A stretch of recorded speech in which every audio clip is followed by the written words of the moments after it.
Hello everyone, welcome to the new session of our lecture series। आज के session में हम लोग सिग्निफिकेंस या इम्पोर्टेंस ऑफ मैनेजमेंट प्रिंसिपल्स क्या होता है उसके बारे में बात करेंगे।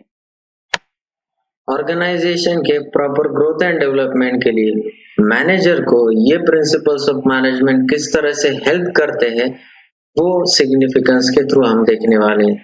तो चलिए स्टार्ट करते हैं। जैसे कि यहाँ पे दिया है दोस्तों, they are in form of predetermined solutions for problems which are recurring. Organisation के जो रिकरिंग नेचर के प्रॉब्लम्स होते हैं वो सॉल्व करने के लिए गाइड करने वाले ये मैनेजमेंट प्रिंसिपल्स होते हैं दोस्तों। उससे भी ज्यादा इम्पोर्टेंटली कहा जाए तो मैनेजर को ये प्रिंसिपल्स जानना बहुत इम्पोर्टेंट होता है, क्योंकि these principles are the guidelines for the managers to handle different types of situations। Organisation के नेचर के अकॉर्डिंग, साइज के अकॉर्डिंग एंड रिक्वायरमेंट के अकॉर्डिंग इन प्रिंसिपल्स को अप्लाई करना बहुत इंपॉर्टेंट होता है मैनेजर के लिए। The very first point is provides useful insight to managers। Principles of management जो होते हैं दोस्तों, वो मैनेजर को अपनी ऑर्गेनाइजेशन को अच्छी तरह से अंडरस्टैंड करने के लिए हेल्प करते हैं।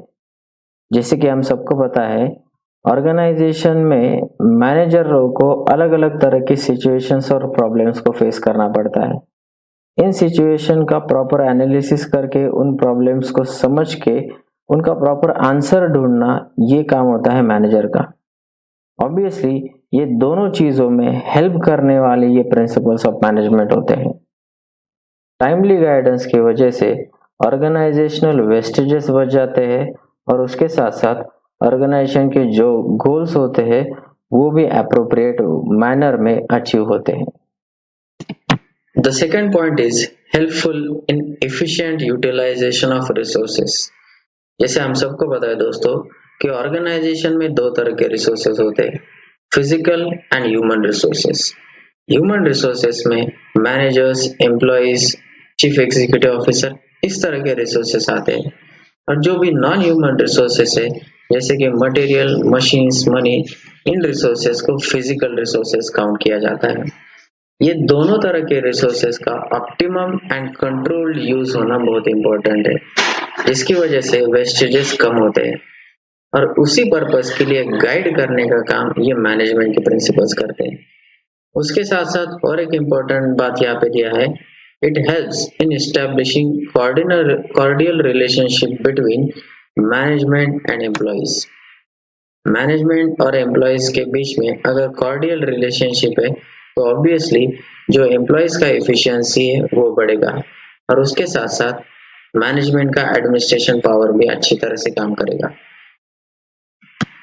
यहाँ पे एक एग्जांपल भी दिया है दोस्तों, use of standard tools and machinery helps in increasing quality और productivity as well as increasing level of efficiency in human resources.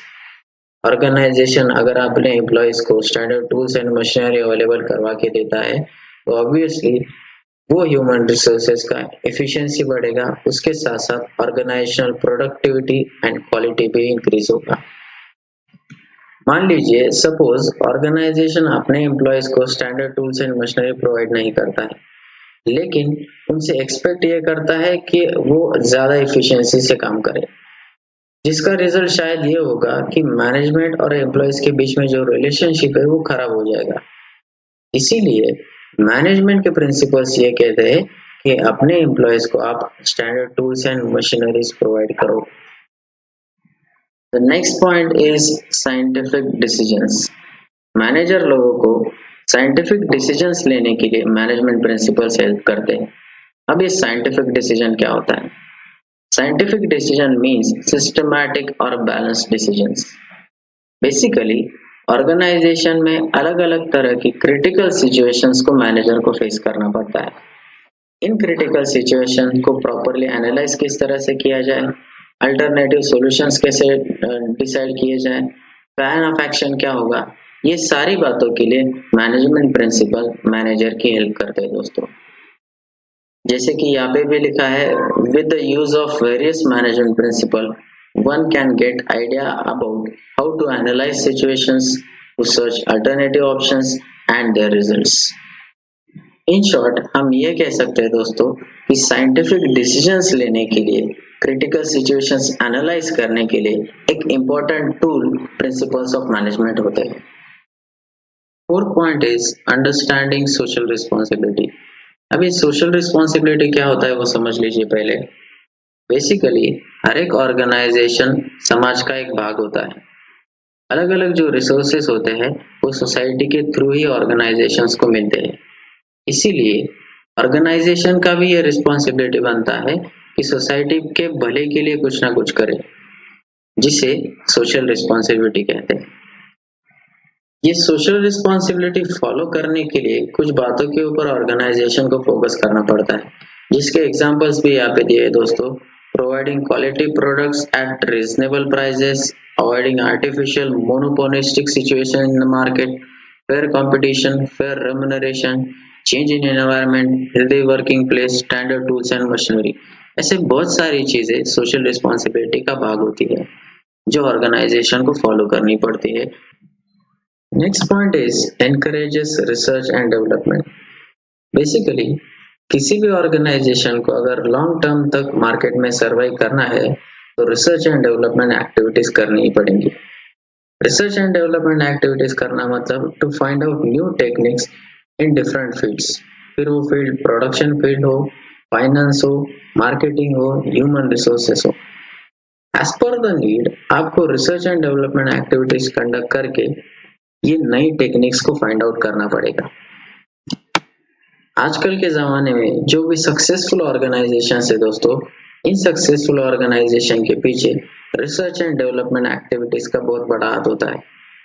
इसीलिए ये जो मैनेजमेंट के प्रिंसिपल्स है, ये मैनेजर लोगों में एक साइंटिफिक अप्रोच डेवलप करते हैं टुवर्ड्स रिसर्च एंड डेवलपमेंट, जिसकी वजह से ऑर्गेनाइजेशन ग्रोथ एंड ऑर्गेनाइजेशन का डेवलपमेंट भी अच्छी तरह से होता है। The sixth point is helps to coordinate and control। किसी भी ऑर्गेनाइजेशन के स्मूथ फंक्शनिंग के लिए ये दो चीजें बहुत इंपॉर्टेंट होती है दोस्तों, द कोऑर्डिनेशन एंड कंट्रोल। हर एक मैनेजर का ये एक चैलेंजिंग जॉब होता है कि अलग अलग डिपार्टमेंट्स के जो काम करने वाले अलग अलग एम्प्लॉयज है उनके बीच में कोऑर्डिनेशन और कोऑपरेशन बना रहे, जिस पर्पस के लिए ये जो मैनेजमेंट के प्रिंसिपल्स है वो कुछ गाइडलाइंस प्रोवाइड करते हैं for better coordination and control. सारे एम्प्लॉयज के बीच में कोऑर्डिनेशन बना रहे और उनके ऊपर प्रॉपर कंट्रोलिंग हो, उस पर्पस के लिए एक सुटेबल सिस्टम प्रोवाइड करने का काम ये मैनेजमेंट के प्रिंसिपल्स करते हैं। The last point is develops objective approach. ये जो मैनेजमेंट के प्रिंसिपल्स होते हैं दोस्तों, वो मैनेजर लोगों में ऑब्जेक्टिव अप्रोच डेवलप करते हैं, जैसे कि बिजनेस अपॉर्चुनिटीज फाइंड आउट करना, ऑर्गेनाइजेशन के जो अलग अलग तरह के प्रॉब्लम्स होते हैं उनके रूट कॉजेस फाइंड आउट करना, और वो कॉजेस फाइंड आउट करके उसके लिए प्रॉपर सॉल्यूशंस तैयार करना। उसके लिए ये मैनेजमेंट के प्रिंसिपल्स बड़े हेल्पफुल होते हैं, जिसकी वजह से मैनेजर लोगों में एक तरह का कॉन्फिडेंस बिल्ड होता है। लास्ट में हम यही कह सकते हैं दोस्तों कि ये जो मैनेजमेंट के प्रिंसिपल्स है वो ऑर्गेनाइजेशन के अलग अलग एस्पेक्ट्स के ऊपर पॉजिटिवली इम्पैक्ट कर सकते हैं, लेकिन प्री कंडीशन यही है कि मैनेजर को इन प्रिंसिपल्स को अच्छी तरह से जानना पड़ेगा और प्रॉपरली इम्प्लीमेंट करना पड़ेगा। तो इसी के साथ सिग्निफिकेंस ऑफ मैनेजमेंट प्रिंसिपल्स ये पार्ट हमारा खत्म होता है दोस्तों। ये साथ के साथ प्रिंसिपल्स को याद रखने के लिए मैंने एक शॉर्टकट बनाया है। ये शॉर्टकट कीवर्ड है उपदेश। इसकी वजह से आपको ये सारे प्रिंसिपल्स याद रखने के लिए इजी होगा। तो मिलते हैं नेक्स्ट सेशन में with the new sub topic that is theories of management. Till then take care, thank you friends.